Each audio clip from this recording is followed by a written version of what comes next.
India Legal presents Courts Roundup.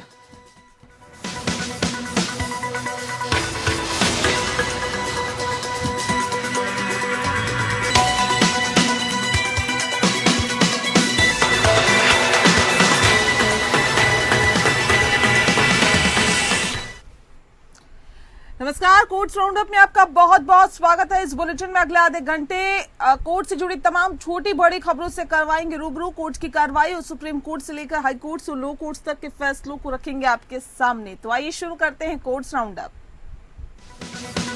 India Legal presents Courts Roundup.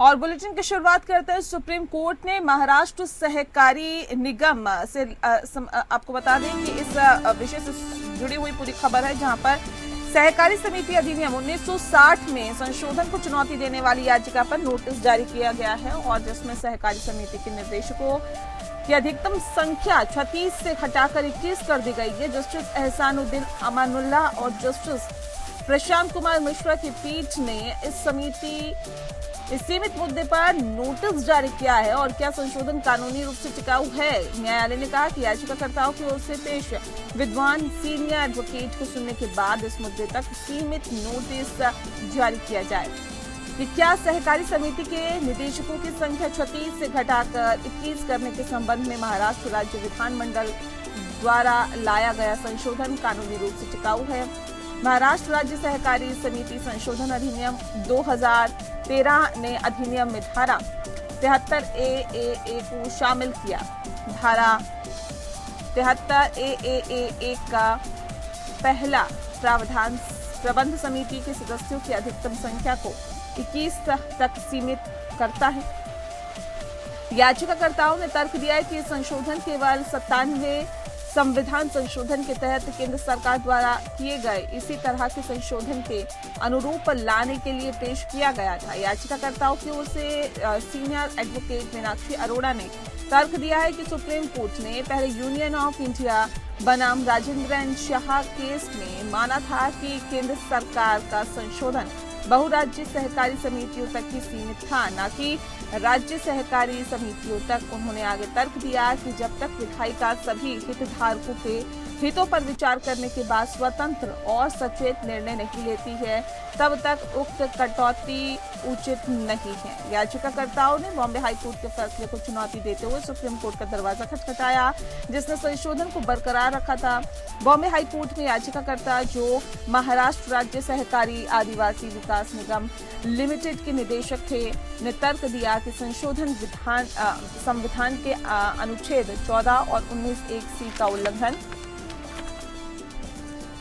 है। याचिकाकर्ताओं ने दावा किया है कि संशोधन बिना किसी तर्क के था और ये देखते हुए कि एमएससी, टीडीसी जैसे राज्य सहकारी समितियों में 36 निदेशक थे, यानी कि विभिन्न जिलों को पर्याप्त प्रतिनिधित्व दिया जा सके, जिसमें ऐसे आदिवासियों की अच्छी खासी आबादी है।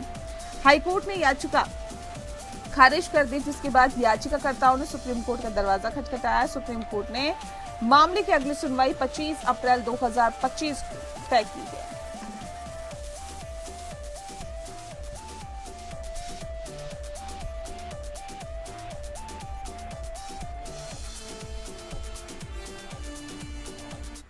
और अगली खबर का रुख करते हैं। सुप्रीम कोर्ट ने पेड़ की कटाई के आदेश को वापस ले लिया है। बता दें आपको कि सुप्रीम कोर्ट ने दिसंबर 2019 के अपने उस आदेश को वापस ले लिया, जिसमें ताज टेप्रिजियम जोन या टीटीजेड के भीतर गैर वन्य और निजी भूमि पर पेड़ों को काटने के लिए पूर्व अनुमति प्राप्त करने की आवश्यकता को हटा दिया गया था। जस्टिस अभय ओका और जस्टिस उज्जवल भुयान की पीठ ने कृषि वानिकी गतिविधियों के लिए पेड़ काटने की अनुमति की आवश्यकता से छूट मांगने वाली एक अर्जी पर विचार करते हुए यह आदेश पारित किया। इससे पहले कोर्ट ने आवेदक को नोटिस जारी कर पूछा था कि उस आदेश को वापस क्यों न लिया जाए, क्योंकि ऐसा लगता है कि ये अप्रतिबंधित पेड़ों की कटाई की अनुमति देता है। कोर्ट ने कहा कि अर्जी में कृषि वानिकी के अर्थ और अवधारणा पर स्पष्टता का अभाव है। हालांकि याचिका में कृषि वानिकी को बढ़ावा देने के लिए निर्देश देने की भी मांग की गई थी, लेकिन कोर्ट ने पाया कि प्रार्थना के एक खंड में 8 मई 2015 के अपने पहले के आदेश में संशोधन की भी मांग की गई थी, जिसमें TTZ में पेड़ों की कटाई के लिए कोर्ट से पूर्व अनुमति लेना अनिवार्य किया गया था। आवेदक ने TTZ के भीतर गैर वनीय निजी भूमि पर पेड़ों की कटाई के लिए न्यायालय की पूर्व स्वीकृति प्राप्त करने की आवश्यकता को हटाने की मांग की है। न्यायालय ने टिप्पणी की है कि उसे ये विश्वास दिलाना गलत हो सकता है कि संशोधन अनुरोध कृषि वानिकी तक ही सीमित था। न्यायालय ने केंद्रीय अधिकार प्राप्त समिति को 1 महीने के भीतर कृषि वानिकी का अर्थ स्पष्ट करने और इसे बढ़ावा देने की प्रार्थना के संबंध में भी सिफारिशें देने के लिए रिपोर्ट प्रस्तुत करने का निर्देश दिया है। पक्षों को CEC को सहायक सामग्री प्रस्तुत करने की अनुमति दी गई है। न्यायालय ने मथुरा वृंदावन में डालमिया फार्म नामक निजी भूमि में 454 पेड़ों की अवैध कटाई के मुद्दे को भी संबोधित किया है। न्यायालय ने दिसंबर में शिव शंकर अग्रवाल नामक व्यक्ति को अवमानना नोटिस जारी किया था। उन्होंने अपने हलफनामे में कृत्य को स्वीकार किया था और बिना शर्त माफी मांगी थी। CEC की सिफारिशों के आधार पर न्यायालय ने 1 लाख रुपए का जुर्माना लगाने और प्रतिपूरक वन रोपण करने का निर्देश दिया। इसने कहा कि अवैध कटाई के कारण खोए गए हरित आवरण को पुनर्जीवित करने में कम से कम 100 वर्ष लगेंगे। जस्टिस ओका ने इस घटना पर कड़ी असहमति जताते हुए इसे असंख्य लोगों की हत्या जैसा बताया है। अग्रवाल ने दावा किया है कि उन्हें न्यायालय के पूर्व अनुमति की शर्त लगाने वाले आदेश की जानकारी नहीं है। हालांकि न्यायालय ने इस बात पर भी जोर दिया है कि पेड़ों की कटाई पर प्रतिबंध वर्ष 2015 से लागू है। न्यायालय ने कहा है कि वृंदावन विकास प्राधिकरण ने 23 अक्टूबर 2024 को एक आदेश पारित किया था और जिसमें निर्देश दिया गया था कि राष्ट्रीय हरित अधिकरण द्वारा मामले का समाधान किया जाने तक तो संबंधित स्थल के लिए कोई निर्माण स्वीकृति नहीं दी जाएगी।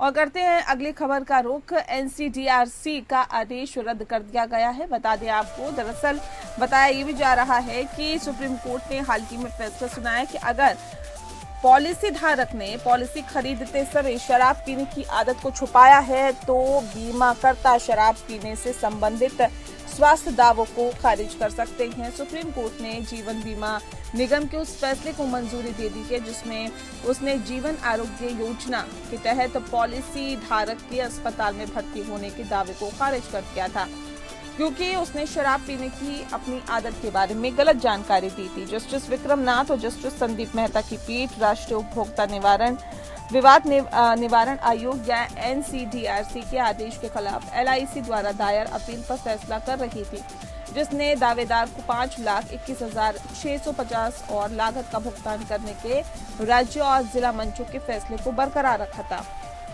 इस मामले में दावेदार के पति महिपाल ने 2013 में LIC की जीवन आरोग्य पॉलिसी ली थी। इस पॉलिसी में अस्पताल में नकद लाभ प्रदान किया गया था, जिसके तहत बीमा धारकों को गैर ICU अस्पताल में भर्ती होने पर 1,000 और ICU अस्पताल में भर्ती होने पर 2,000 का दैनिक नकद भुगतान करने का अधिकार था। पॉलिसी लेने के लगभग 1 साल बाद पॉलिसी धारक को पेट में तेज दर्द के कारण अस्पताल में भर्ती कराया गया। 1 महीने के अस्पताल में भर्ती होने के बाद उसकी मृत्यु हो गई। पॉलिसी धारक की विधवा द्वारा किए गए दावे को LIC ने इस आधार पर खारिज कर दिया कि मृतक ने अपनी पुरानी शराब की लत के बारे में महत्वपूर्ण जानकारी छिपाई थी। इसके बाद दावेदार ने उपभोक्ता फोरम का दरवाजा खटखटाया, जिसने LIC को चिकित्सा व्यय की प्रतिपूर्ति करने का निर्देश दिया। सुप्रीम कोर्ट ने NCDRC और उपभोक्ता फोरम द्वारा अपनाए गए दृष्टिकोण को अस्वीकार कर दिया। इसके बाद कोर्ट ने मेडिकल रिकॉर्ड की जांच की, जिसमें स्पष्ट रूप से कहा गया था कि रोगी का लगातार शराब का सेवन का इतिहास रहा है। न्यायालय ने LIC की अस्वीकृति को बरकरार रखा, लेकिन उसने ये भी कहा कि उपभोक्ता आयोग के निर्देशों के अनुसार LIC द्वारा दावेदार को 3 लाख रुपए की राशि पहले ही चुका दी गई थी। प्रतिवादी की वित्तीय स्थिति को देखते हुए न्यायालय ने LIC को दावेदार से राशि वसूलने की अनुमति देने से मना कर दिया।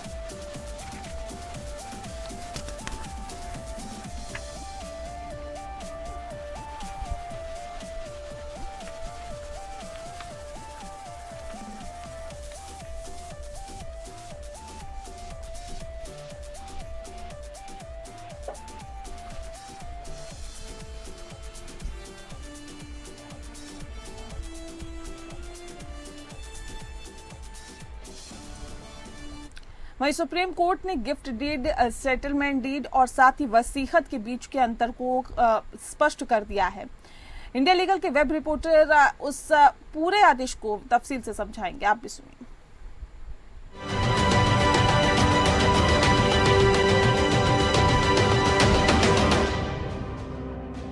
विल, गिफ्ट और सेटलमेंट डीड के बीच क्या अंतर है? सुप्रीम कोर्ट ने हाल ही में के मामले में इस अंतर को स्पष्ट किया है। Gift transfer of property act 1882 के धारा सेक्शन 122 के तहत एग्जिस्टिंग मूवेबल या इमूवेबल प्रॉपर्टी एक वॉलंटरी ट्रांसफर है, जिसके लिए डोनर के लाइफ टाइम के दौरान एक्सेप्टेंस की आवश्यकता होती है। सेटलमेंट अक्सर परिवार के सदस्यों या डिपेंडेंट्स के बीच संपत्ति वितरित करने के लिए किया जाता है। इसे विवाह के विचार से डिपेंडेंट्स के लिए प्रोवाइड करने के उद्देश्य से या चैरिटेबल पर्पसेस के लिए भी किया जा सकता है, जबकि विल एक विशेष तरीके से अपनी संपत्ति के डिस्पोजिशन में टेस्टेटर के इरादे की घोषणा है। गिफ्ट और सेटलमेंट के बीच प्राथमिक अंतर कंसिडरेशन का अस्तित्व है, जबकि गिफ्ट एक वॉलंटरी डिस्पोजिशन है जो अनिवार्य रूप से एक अग्रीमेंट नहीं है। सेटलमेंट हमेशा कंसिडरेशन के साथ जुड़ा होता है, क्योंकि इसे ज्यादातर परिवार के सदस्य के पक्ष में एग्जीक्यूट किया जाता है। विल इस अर्थ में गिफ्ट के समान है कि वे दोनों वॉलंटरी डिस्पोजिशंस है। विल इस अर्थ में गिफ्ट के समान है कि वे दोनों वॉलंटरी डिस्पोजिशंस है। हालांकि विल का डिस्पोजिशन टेस्टेटर के मृत्यु तक स्थगित रहता है। Do follow us for more such legal updates.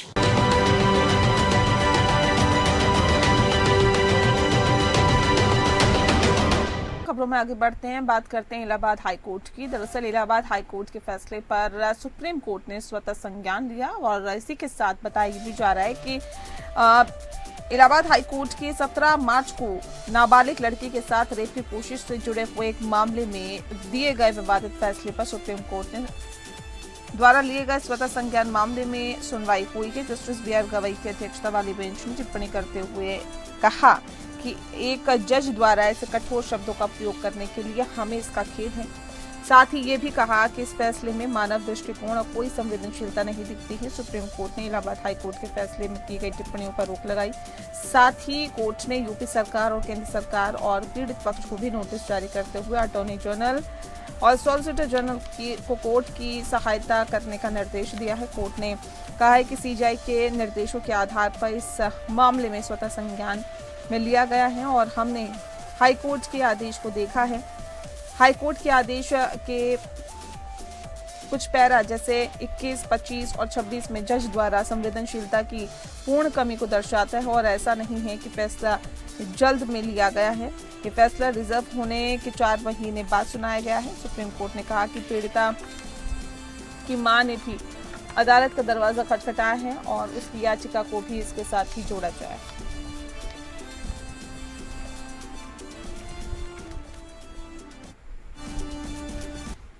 ने सुओ मोटो कॉग्निजेंस लिया था इलाहाबाद हाई कोर्ट की 17 मार्च 2025 की जजमेंट का। इस पे JRCA just right for children alliance की तरफ से हमने एक SLP दाखिल करी थी 2 दिन पहले। वो भी आज हमने उसके बारे में भी कोर्ट के सामने रिक्वेस्ट करी जज साहब के सामने। जज साहब ने 17 मार्च वाले ऑर्डर को स्टे किया है और ये भी कहा है कि उस ऑर्डर में बिल्कुल भी सेंसिटिविटी नहीं है विक्टिम के प्रति, उस अपराध के प्रति जो उसके साथ हुआ है। इसलिए कोर्ट ने यूनियन को नोटिस दिया है। अब ये 2 से 3 हफ्ते बाद दोबारा लगेगा। आज इतने पैसे कोई बिजनेसमैन के घर या दुकान से मिलते थे तो उसको कोई बेनिफिट ऑफ डाउट नहीं मिलता था। उसके पीछे ED, IT, CBI सब लागू हो जाती थी। और यहाँ पे डिफरेंस ऑफ अप्रोच क्यों? आज जस्टिस खन्ना ने को मैं पूछ रही थी कि जैसे supreme court is a court of appeal, it is not a court, the fact finding authorities are police, the ED, the CBI. उनको काम क्यों नहीं दिया जाता है कि क्या फैक्ट्स निकाले? इन्वेस्टिगेशन के लिए उनको क्यों नहीं काम दिया जाता है? Why there is a difference? एक नॉर्मल सिटीजन, एक नॉर्मल बिजनेसमैन और जज के लिए इतना तफावत क्यों? यही मेरा प्रश्न था जस्टिस संजीव खन्ना। और अगली खबर का रुख करते हैं। दिल्ली उच्च न्यायालय ने दिल्ली की आम आदमी पार्टी के नेता और दिल्ली के पूर्व मुख्यमंत्री आतिशी को कलकाजी विधानसभा क्षेत्र से उनके निर्वाचन को चुनौती देने वाली चुनाव याचिका पर नोटिस जारी किया है। न्यायमूर्ति ज्योति सिंह ने आतिशी के निर्वाचन क्षेत्र के मतदाता कमलजीत सिंह दुग्गल और आयुष राणा द्वारा दायर यह चुनाव याचिका पर विपक्ष के नेता को नोटिस जारी किया है। अदालत ने भारत के चुनाव आयोग, रिटर्निंग अधिकारी और दिल्ली पुलिस को इस साल फरवरी में हुए चुनावों से संबंधित रिकॉर्ड सुरक्षित रखने का भी निर्देश दिया है। इस मामले में अगली सुनवाई 30 जुलाई को होगी। याचिका में आतिशी और उनके चुनाव एजेंटों पर विधानसभा चुनाव के दौरान भ्रष्ट आचरण में लिप्त होने का आरोप लगाया गया। विशेष रूप से यह आरोप लगाया गया कि मतदान से एक दिन पहले आतिशी के करीबी सहयोगी को कालकाजी निर्वाचन क्षेत्र में 5 लाख रुपए नकद के साथ पकड़ा गया था। याचिका में दावा किया गया कि ये पैसा वोट खरीदने या मतदाताओं को अपने पक्ष में रिश्वत देने के लिए था। इस याचिका में ये भी आरोप लगाया गया कि आपके पार्टी कार्यकर्ताओं ने भारतीय जनता पार्टी के उम्मीदवार रमेश बिधूड़ी के खिलाफ फर्जी बयान प्रकाशित किए। याचिका में तत्कालीन मुख्यमंत्री पर अपने चुनावी लाभ को आगे बढ़ाने के लिए सार्वजनिक संसाधनों का दुरुपयोग करने का भी आरोप लगाया गया। सिस्टम को दुरुपयोग करने का, जो हमने 7 जनवरी को पीडब्ल्यूडी की गाड़ी में इनका इलेक्शन का सामान ले जाते हुए पकड़ा था। इनका पीए भी साथ में था। इनके ऑफिस के बाहर ये सामान उतार रहे थे। कोर्ट ऑफ कंडक्ट लग चुका था, इलेक्शन अनाउंस हो चुका था। इसके बाद ये अपने अहदे का, अपने मंत्रालय का, जिसमें पीडब्ल्यूडी में खुद मंत्री हैं, उसका मिसयूज करते हुए हमने इनको मौके और वही हमने कोर्ट में जो इनकी वीडियो एविडेंस और उसके बाद इन्होंने इनका जो पीए पकड़ा गया 5 लाख रुपए, उसके पास पकड़े गए कैश और भी ऐसे बहुत सारे मामले हैं, वो सारा हमने कोर्ट में एप्लीकेशन लगाई है और कोर्ट में एप्लीकेशन हमारी 30 अप्रैल को सुनाई। और अगली खबर का रुख करते हैं। अगली खबर मोटर दुर्घटना दावा मामले से जुड़े हुई है। बता दें आपको कि सुप्रीम कोर्ट ने हाल ही में माना कि मोटर दुर्घटना दावों में गुणक को इस आधार पर कम नहीं किया जा सकता कि मृतक विदेशी मुद्रा में कमा रहा था। गुणक पीड़ित की आयु के आधार पर तय किया जाता है और विदेशी आय के आधार पर इसे बदला नहीं जा सकता। कोर्ट ने यह भी माना और दावा याचिका दाखिल करने की तिथि पर प्रचलित विनिमय दर को अपनाया जाना चाहिए। जस्टिस संजय करोल और जस्टिस प्रशांत कुमार मिश्रा की पीठ ने जीजू कुरुविला बनाम कुंजुजम्मा मोहन और डीएलएफ लिमिटेड बनाम Konkar generator and Motors limited में स्थापित मिसाल पर भरोसा किया, जहां कोर्ट ने माना है कि दावा दाखिल याचिका की तिथि विनिमय दर निर्धारित करनी चाहिए। कोर्ट ने मोटर दुर्घटना दावा न्यायाधिकरण द्वारा अपील को दिए जाने वाले मुआवजे में वृद्धि की, जिन्होंने न्यायाधिकरण के निष्कर्षों की पुष्टि करने वाले तेलंगाना हाईकोर्ट के फैसले को चुनौती दी थी। हाईकोर्ट ने मृतक की विदेशी मुद्रा में आय का हवाला देते हुए गुणक को 14 से घटाकर 10 कर दिया था। अपीलकर्ताओं मृतक के पति और 2 बेटियों ने एक घातक सड़क दुर्घटना के बाद MACT से मुआवजे की मांग की थी। मृतक अमेरिका में रहने वाली 43 वर्षीय सॉफ्टवेयर इंजीनियर की मृत्यु तब हुई जब आंध्र प्रदेश राज्य सड़क परिवहन निगम के स्वामित्व वाले एक वाहन ने उसकी कार को टक्कर मार दी। न्यायाधिकरण ने कुल मुआवजा 8 करोड़ रुपए के आसपास निर्धारित किया। बता दें आपको कि हालांकि हाईकोर्ट ने 10 गुणक लागू करके मुआवजा कम कर दिया और ये तर्क देते हुए मृतक ने विदेशी मुद्रा में कमाई की थी। 5 करोड़ 75 लाख रुपए की राशि प्रदान की गई।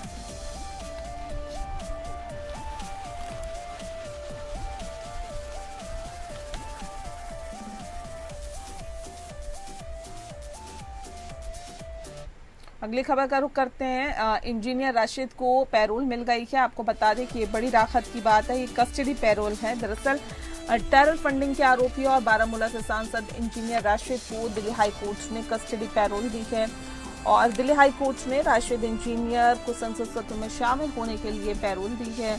हाई कोर्ट ने 26 मार्च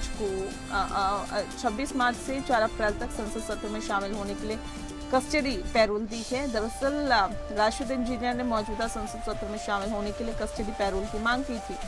बता दें कि दिल्ली हाई कोर्ट में याचिका दाखिल की गई थी, जिस पर सुनवाई के बाद कल हाई कोर्ट ने अपना फैसला सुरक्षित रख लिया था। पीठ ने कहा कि जेल से बाहर रहने के दौरान राशिद मोबाइल फोन या लैंडलाइन का इस्तेमाल नहीं कर सकेंगे और मीडिया से बातचीत भी नहीं कर पाएंगे। राशिद 2017 के आतंकी फंडिंग मामले में गैर कानूनी गतिविधि रोकथाम अधिनियम UAPA के तहत मुकदमे का सामना कर रहे हैं। इंजीनियर राशिद ने कहा कि 10 मार्च के ट्रायल कोर्ट के आदेश को चुनौती दी, जिसमें उन्हें 4 अप्रैल तक लोकसभा की कार्रवाई में भाग लेने के लिए हिरासत, पैरोल या अंतरिम जमानत देने से इनकार कर दिया गया था।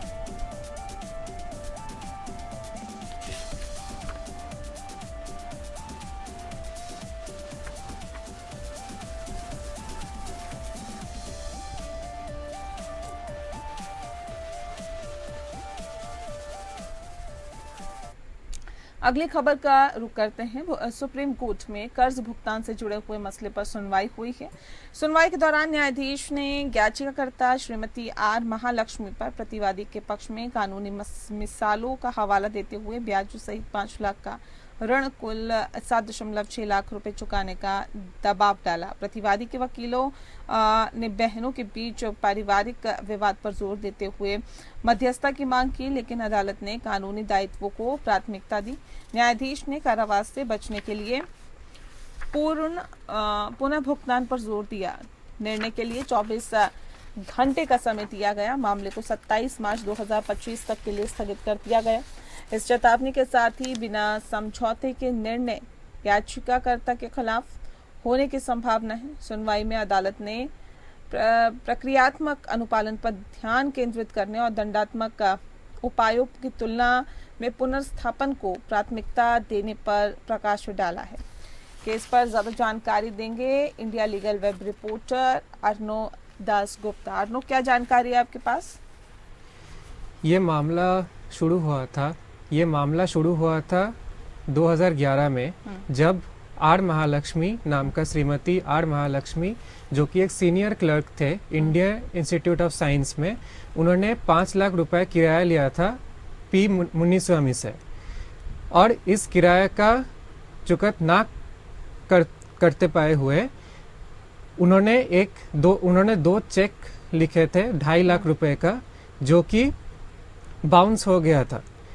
इसीलिए 30 दिन के चेक बाउंस होने के 30 दिन के बाद भी उन्होंने जो रेस्पोंडेंट थी उन्होंने उनको नोटिस दिया। लेकिन यहाँ पे एक इंटरेस्टिंग बात यह है कि नोटिस जो दिया गया था वो 30 दिन के समय से ज़्यादा था। मतलब वो चेक बाउंस होने के 30 दिन से ज़्यादा परिक्रम होने पर वो नोटिस दिया गया। क्यों? अब यहाँ पे एक section 138 of negotiable instruments act 1881 ये बोलता है कि अगर चेक बाउंस का कोई मामला होता है तो 30 दिन के अंदर अंदर रेस्पोंडेंट को पिटिशनर के पास नोटिस भेजना होता है। लेकिन इस केस में 30 दिन के बाद नोटिस भेजा गया। यही आर्गुमेंट कर्नाटका हाई कोर्ट में पेशी किया गया, जिन्होंने कर्नाटका हाई कोर्ट का ये मानना था कि ये पिटिशन एडमिसेबल नहीं है क्योंकि यहाँ पे प्रोसीड्यूरल लैप्सेस है। और भी ये था कि पिटिशनर ने पहले से ही जानकारी दे दिया था रेस्पोंडेंट को कि उनका अकाउंट क्लोज्ड हो चुका है। इसीलिए उनका रेस्पोंडेंट्स का ये भी आरोप था कि पिटिशनर का ये एक्ट टोटली अनजस्टिफाइड था। तो कोर्ट ने बोला कि there was no discharge of liability, it was paid as a method of security। अब इस मामले को चुनौती देते हुए रेस्पोंडेंट्स ने सुप्रीम कोर्ट का दरवाजा खटखटाया है और सुप्रीम कोर्ट के पास आज कोर्ट नंबर 5 में आइटम नंबर 1 पे यह मामला पेशी किया गया। सुप्रीम कोर्ट ने बोला कि सुप्रीम कोर्ट ने एक रिस्पोंडेंट से पूछताछ किया कि क्या आपका क्लाइंट पूरा पैसा देने के लिए राजी है, तो उन्होंने बोला कि ये मामला दो बहनों के बीच में है, तो फैमिली मैटर है, तो इसको मीडिएशन सेंटर पे रेफर किया दिया जाए। तो सुप्रीम कोर्ट ने बोला कि जो अमाउंट ऑफ कंसिडरेशन, जो amount of money in consideration है, इसको ऐसे ही हम नहीं कर सकते। हमने हमारा बात आपको बोल दिया है, अब आपको इंस्ट्रक्शंस लेना है, या तो फिर हम डिस्ट्रिक्ट कोर्ट का जजमेंट को अपहेल्ड करेंगे और रिपेमेंट ऑफ लोन को हम लोग एनफोर्स करेंगे। तो इस मामले में जो एडवोकेट थे, रिस्पोंडेंट एडवोकेट, उन्होंने इंस्ट्रक्शंस लेने की अर्जी पेशी किया है और सुप्रीम कोर्ट ने उनको 24 घंटे का वक्त दिया है और इसका लिस्टिंग हुआ है कल सुबह को। कल कोर्ट नंबर 5 में फर्स्ट मैटर पे यही केस सुनाया जाएगा। बहुत शुक्रिया आपका अर्नो, तमाम जानकारी हम तक पहुंचाने के लिए। और इसी के साथ कोर्ट्स राउंड अप में फिलहाल के लिए इतना ही। नमस्कार। India Legal presents Courts Roundup.